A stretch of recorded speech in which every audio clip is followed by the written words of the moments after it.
Yay! Joyful growth on Substack. Welcome, welcome, welcome. If you are new to this space, if you're a new subscriber, if you've not met me before, hi, I'm Claire Venus. I'm an engagement consultant and mentor, and I brought a festival mindset to Substack a fair few years ago now, 2022, and have been joyfully building, growing, connecting on Substack ever since. So there's nothing that I don't know about the platform.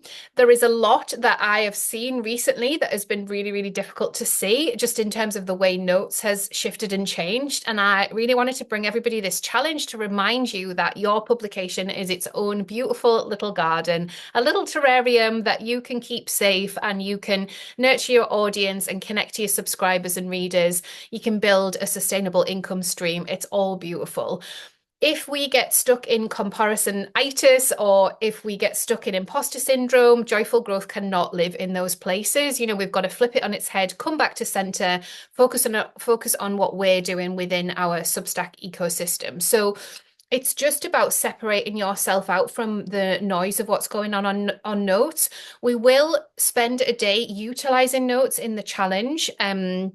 But we're not going to be focused on notes in this challenge. It's about everything else that we can do on Substack to grow joyfully and to really connect to our ideal reader, what we're here to do, and what Substack gives us in terms of tools. So there will be some actions that you can take on the day. So I'm going to give you one small action per day to take away. There'll be some mindset lessons. There'll be some tutorials, different things.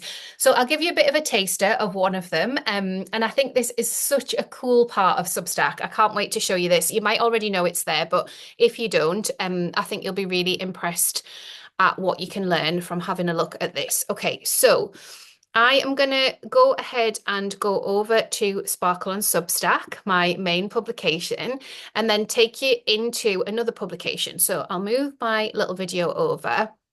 And I'm going to take you into Creatively Conscious, which is my longest running Substack publication. I write weekly here at the moment. I'm sharing my desktop because I have absolutely no shame in these grey numbers. Like, I'm very strategic about when I'm building on paid subscribers, when I'm building on free subscribers, when I'm building on views. So, I can only be in one place at one time. So yeah, no shame. That is what my dashboard looks like currently at this moment. Last month it was all green. That's what goes on with Substack. Okay, so we're going to go ahead and click into stats. So you might have seen that here on the homepage, you can have a little look at what's going on per post. So this was a guest post I did at the weekend. It's telling me that I got one free subscriber. And then as I scroll down, this is typical for me. The numbers are relatively low, ones and twos.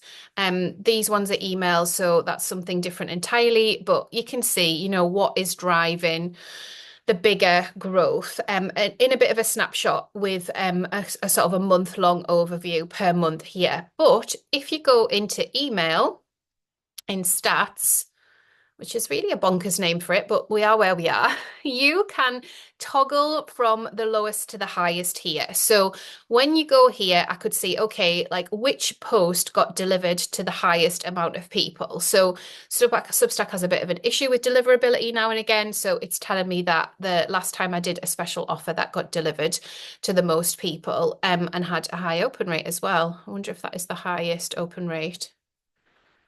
No, it's not giving me that 50% one now. Anyway, it doesn't matter.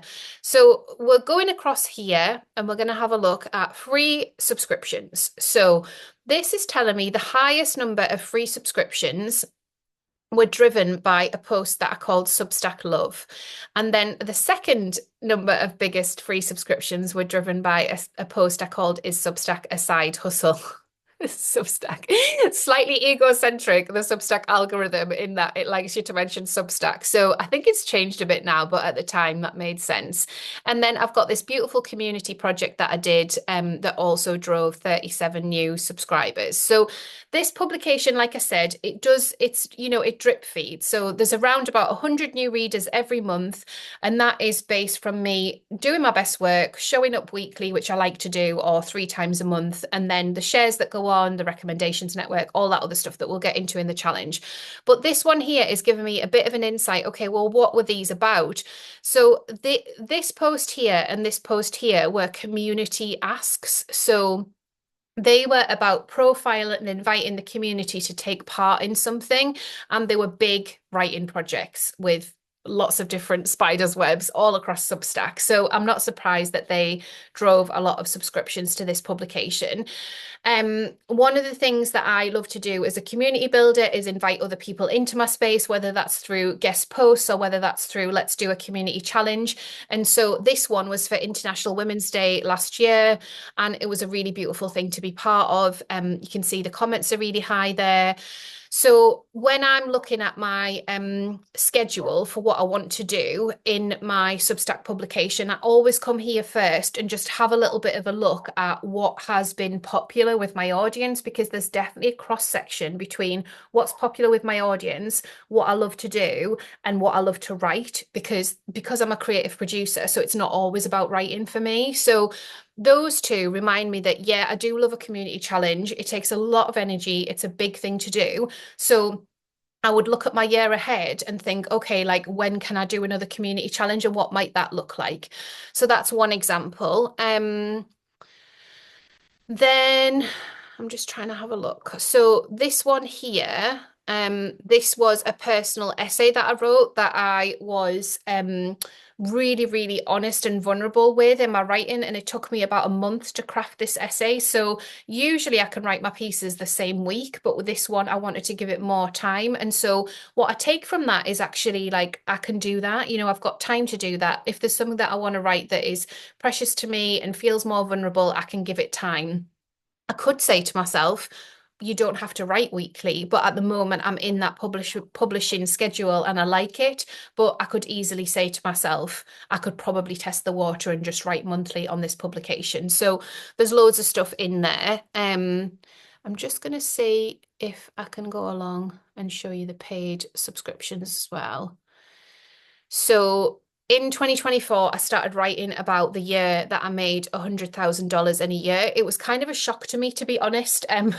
So because I was trying to process the shock of earning $100,000, in 2024, I wanted to try and write about it in a way that was helpful to people who were all also aspiring towards whether that was possible or not for them. I think part of where I was surprised is that I hadn't expected to be there, you know. So when I kind of got to October last year and I realized on my spreadsheet that I was beyond that, um, it just felt absolutely monumental, and I sort of didn't know what to do with it. I think in your mind, you know, you feel like, oh, if I have $100,000 year or £100,000 year, it's going to massively change my life, and it hasn't. And it's been quite scary to handle a bigger amount of money and then kind of change my company and like work out all the things behind the scenes. So that has turned into a series because this post was so popular.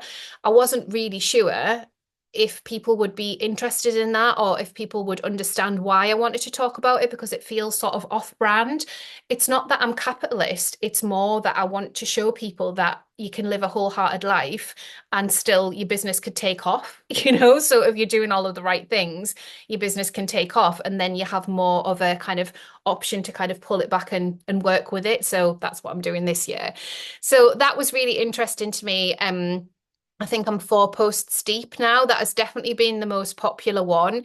And then I'm working that into a book for 12 Chapters Club. So 12 Chapters Club, if you're not aware, is my year-long challenge in 2025 where we write one chapter of our books every single month. It's totally free to take part.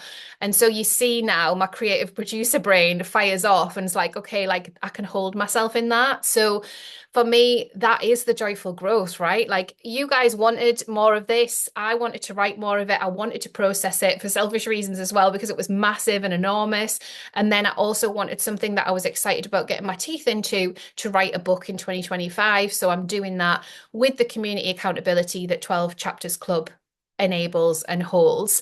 I don't want this video to be too long because I could just talk on joyful growth for so long, but I just thought I'd give you that tip to go into that section of your Substack and see what is really resonating with your audience. Obviously check, because sometimes there are some quirky things with deliverability, but once you've checked deliverability, see how many free subscriptions it drove, see how many paid subscriptions it drove, if that's one of your metrics, and then lean into what was going on for you. So I articulated quite openly and honestly what was going on for me and how I kind of did that dance with my own scheduling to grow joyfully personally, but also to give something to my subscribers that I knew that they'd be excited about. So I don't know how long that series is going to be. Like I said, I'm up to the fourth part. It'll probably be, six, maybe seven, and I think that's probably enough. I've lots to say, and then the rest of it will be in a book, and the book will have a different sort of identity. So as I'm processing it through my writing, I'm really working out what it is that I want to say and why. Whereas on the Substack essay, because there's only so much we can write there. There's only so much processing goes on, and there's a lot more to do behind the scenes. So it feels really joyful to be in that space. It feels really exciting to be able to give a topic like that some freedom, I guess, is what I'm trying to say. So if you would like to join us for the Joyful Growth Challenge starting next week, here is what you do. I'll take you back over here and show you. We'll have a lovely little Substack. There are 243 of you already, which I just love. So I decided I was just going to go for it on Monday, and I put this post out. So all you've got to do is subscribe to this publication. You'll find a little intro to the project just there. You'll be able to find another couple of posts and maybe one or two more by the time this video posts. But the idea is that you just show up next Wednesday. There'll be a little mindset lesson, an action to take forward, and all of those will impact over the 7 days so that you've got more of a creative practice and a relationship with your Substack so that you're not second guessing yourself, so that you're not overthinking it, so that you can just come to your Substack aligned and excited to create, to grow joyfully, to implement some of the things that you might have learned from publishing last year, to have a look, refocus on your goals and work forward that way as well. So yeah, I really hope to see you inside. I'd be absolutely delighted if you want to come and hang out with us. It's going to be really beautiful, and I'm sure you'll make some lovely connections as well.